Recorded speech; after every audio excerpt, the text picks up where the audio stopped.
The way you beat a guy like that, you're not going to outbox him. If you're waiting on him and he's initiating and he's feinting you into counters and then he's countering the counter, you're going to lose that fight. You know AJ's chin's gone, right? Like, and I'm not saying that I believe that. I don't believe that. I think getting beaten up by Daniel Dubois does not mean your chin's gone, especially when you keep getting up and you managed to rock him late in the fight and you stayed in the fight. And I think Daniel Dubois is a freak like... You know, AJ is a freak. He's a one-off. He's not. Jake Paul is not Daniel Dubois. But some people are genuinely giving Jake Paul a chance. That's blowing my mind here. Now, looking at the age difference, we've got 28 years old compared to 36 years old. So I guess the advantage there goes a little bit towards Jake Paul. 28-year-old is better than a 36-year-old. Max Kellerman recently shared why he thinks Jake Paul might beat Anthony Joshua. He says Joshua is very skilled and used to be a heavyweight champion, but he may be getting older. Jake Paul, on the other hand, is younger, full of energy and very confident. Kellerman says that if Joshua wants to win, he has to fight like his younger self, staying active, attacking more, and working harder than Jake the whole time. And he's initiating and he's feinting you into counters and then he's countering the counter, you're going to lose that fight. Joshua has to impose his size, strength, youth, go to the body. He has to be willing to take certain risks. And if he does that, that's a winnable fight for him.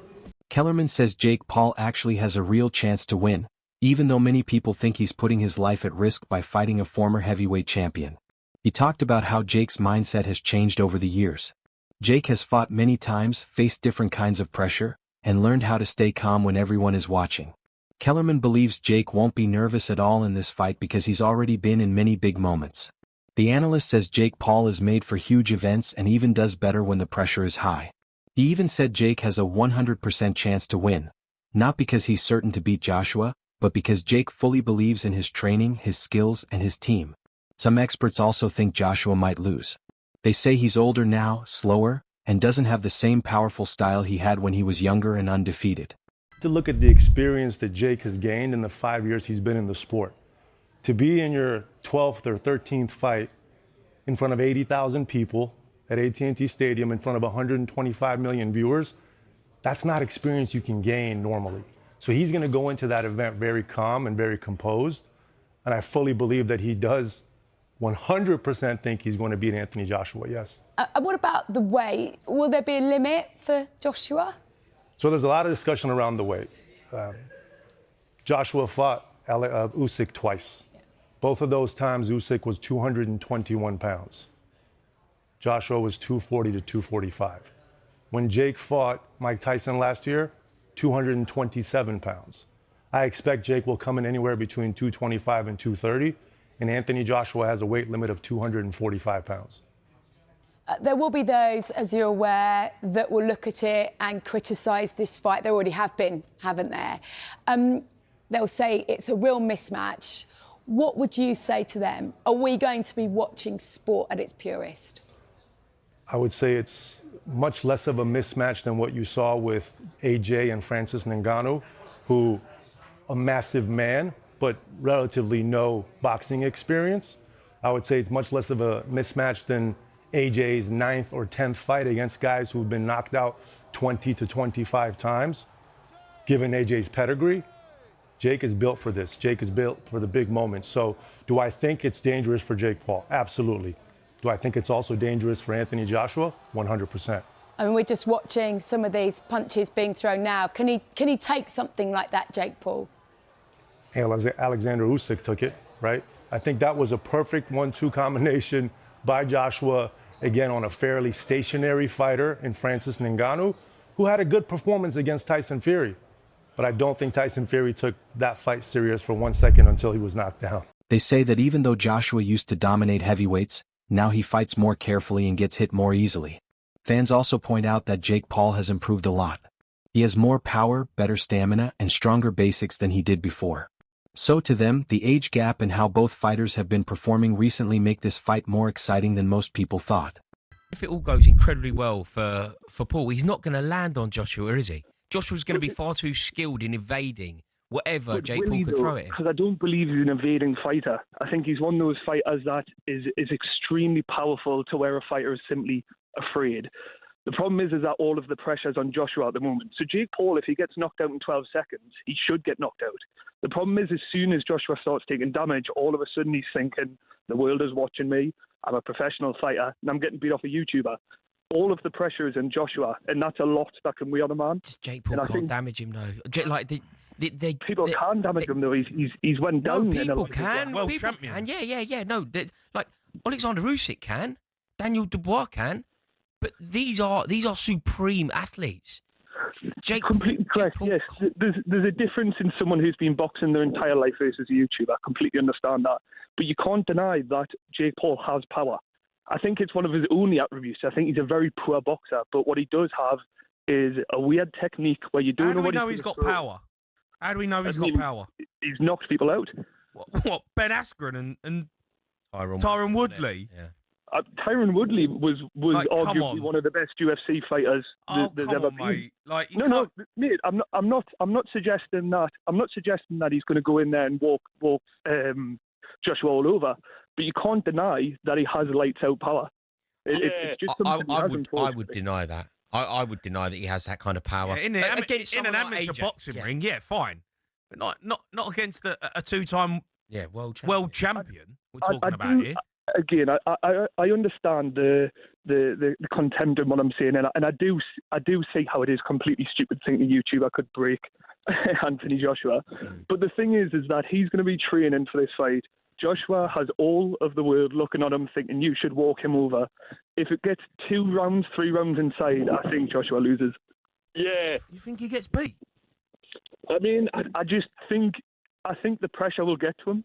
I think if he loses to Jake Paul, he's the embarrassment to boxing. And if you get inside 3 rounds where you've not put him away like everyone thinks you will, all of a sudden that pressure to finish the fight as he should is going to gain and gain and gain. Is there any truth in this, Jamie? Can you see a world where Dan's theory is basically this geezer can punch and he therefore has a puncher's chance? I think he's got no chance. Like slim, if none. No chance. None. Literally none. No chance. No. It's one of them, innit? I honestly, without going like extreme, Dan, I think Anthony Joshua, if he could only use one hand, wins the fight. I honestly do. This is the thing, and I love Joshua. You know, he's arguably the pride of Britain when it comes to boxing. He's a great fighter. But could you say he's past his best? Could you say that he's been tested too many times? The thing that it relates to me is when you look at Silva in the UFC, as soon as he got knocked out, his chin became glass. And I think that's the same with Joshua. I don't think he can take a punch anymore. I think he's one of those people where it's almost he damages way too easy now. And it's one of those things where I think when you're a boxer and you've had a few defeats and you've had a few lights out moments. Tony Jeffries, an Olympic boxer, explained another reason why people should take Jake Paul seriously. He said Jake has every resource a fighter could want. He can pay for top trainers, the best conditioning coaches, sports psychologists, nutrition experts, and great sparring partners.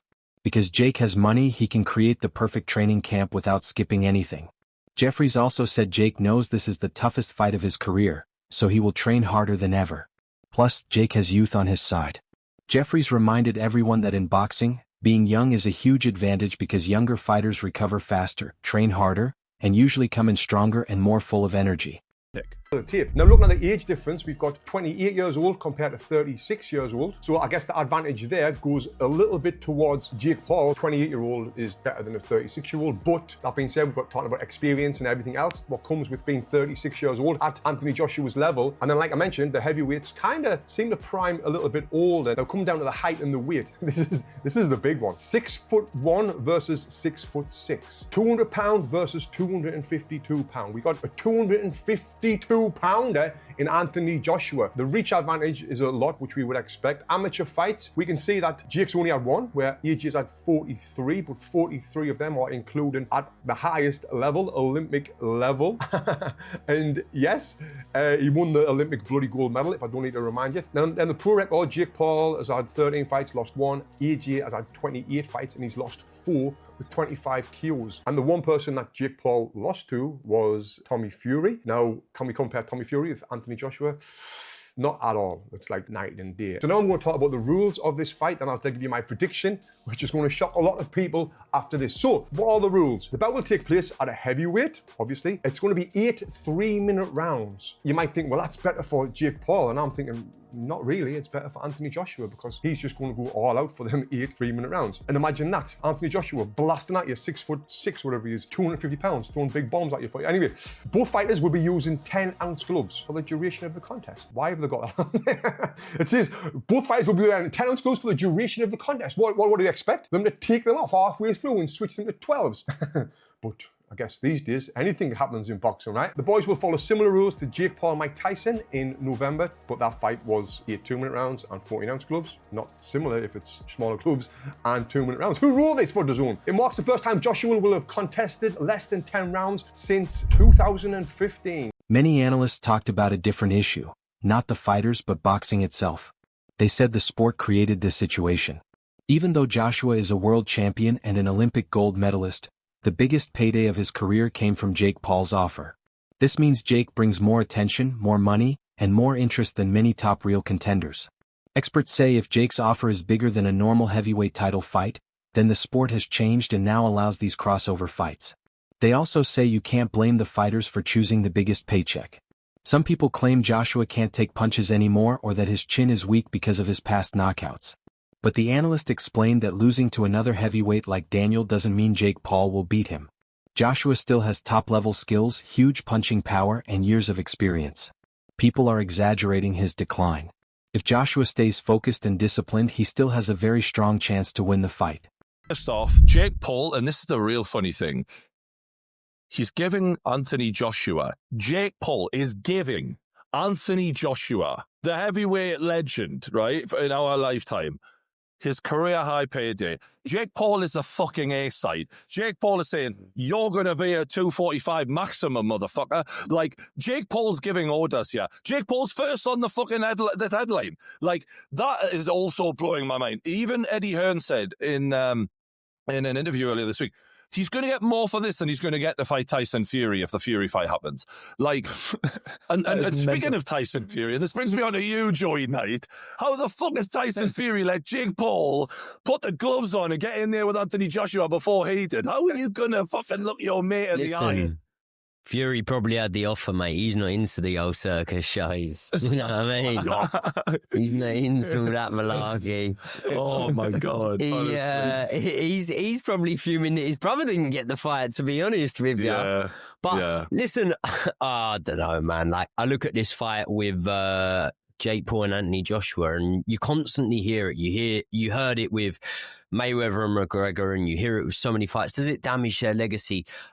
I would like you to give me an example of a time someone's legacy has been damaged. And Ghana Fury. From an individual fight. Yeah. No, but in Ghana Fury ain't really, has it? Like,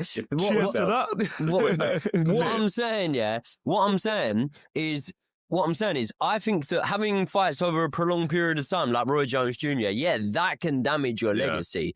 But a one-off fight where realistically you're not going to take no damage. But then, do you know what this leads me on to? Anthony Yarde gave a stronger warning. He told Joshua not to underestimate Jake Paul and said Joshua should hit him hard and take the fight seriously. Yarde thinks Jake is very good at creating hype and getting the world to pay attention. Jake knows how to turn a fight into a huge event, and that can distract opponents or make them too relaxed. Yarde said if Joshua goes into the fight feeling too comfortable, Jake could surprise him. Put you in a shell, does it not? Absolutely. I mean, you literally go into survival mode because of the size difference. You know, you question your manhood, the lot. Everything goes out the window because, like I say, the power of just a jab. And bear it in mind, when you spawn bigger guys, you must have been in the gym, Joe, you spawn people below and above. So, you know, if you're the bigger guy, you bring the power down, you take your time. And AJ was essentially taking his time. And even just flicking out that hand, flicking out that jab, the force is crazy. So I really do fear for Jake Paul. On power, that's what I mean. I've people have been ringing in TalkSport, these boxing experts. Who the knows it there, right? Daily Perales had one of the strongest reactions to the Jake Paul versus Anthony Joshua fight, and all his concern was for Jake. Perales said he couldn't understand why Jake would take such a huge risk fighting someone as dangerous as Joshua. To him, this wasn't just another big event or a marketing trick. This was a fight that could truly put Jake in danger. He pointed out something simple but important: size and power. Joshua isn't just a heavyweight. He's a former unified world champion known for knockout strength. Perales said that standing in front of someone with Joshua's punching power is a whole new level of danger compared to anything Jake has faced before. He warned that even one clean punch from Joshua could change everything, and Jake might be crazy to take such a risky fight. Even though he knows Jake is confident and improving, Perales's main message was caution. He said this matchup isn't about hype, it's about safety. In his view, Jake is entering the most dangerous test of his career, and the consequences could be much more serious than fans think. Mistaken here. If Joshua lands clean on Jake Paul's chin, he could end up in a very bad way. So I know it's all entertainment and they're going to break records and Netflix and all that kind of stuff, but we have to understand the dangers that are involved in boxing. And, you know, that's why I say people got to respect Jake Paul for doing this, because he's at risk. He's at a big risk indeed. I saw something that David Hay was saying where people were kind of worrying for Jake Paul, and David Hay was like, well, he's only going to take a lot of damage if he goes and gets beaten up for 12 rounds. He just gets knocked out in one punch. That's probably one of the best things that could happen in terms of taking the least damage possible. Yeah, David Hay is right, but also one punch can end your life as well. So you got the two sides. Yeah, he could get badly beaten up if it went 12 rounds, which can be worse long term for your health. The boxing world is worried, saying Jake Paul is taking a huge risk. They believe he could get seriously hurt because he's fighting a natural heavyweight with big knockout power. They say Jake is brave, but bravery doesn't change the dangers of heavyweight boxing. One clean punch from Joshua could end the fight right away. These analysts think Jake is facing something much more dangerous than anything he has dealt with before. But at the same time, some experts think Jake's confidence will help him. They say he has built his whole boxing career on proving people wrong, and he always performs well when others doubt him. They also say Jake never runs from a challenge, and this fight is just another example of him stepping into something big. Jake Paul has lost his mind. This is probably the worst mistake of his career. Even in the poster, you can see this is a David and Goliath story here. I mean, there's times where I thought Jake is a cruiserweight. There's times where I thought even he could be a light heavyweight. And now he's stepping in with one of the most chiseled, bona fide heavyweights in the world right now in Anthony Joshua. I'm about to break the internet over Jake Paul's face. I'm not sure if that makes any sense, but it sounds fucking demented, terrifying. And speaking of the insanity of this thing, here is what the first line is. Jake as a plus 800. I have a feeling that's going to shift even more toward AJ. AJ's the 18-wheeler going 90 down the straightaway, and Jake is in a golf cart going 10 miles an hour, headed right back at the 18-wheeler. It's going to be freaking destruction. Look at the reach. He's got a 6-inch reach on Jake, and trust me, the Chloe concept has told me the 6 inches is more than enough. Okay. That's it for today's video. Stay tuned. See you next time.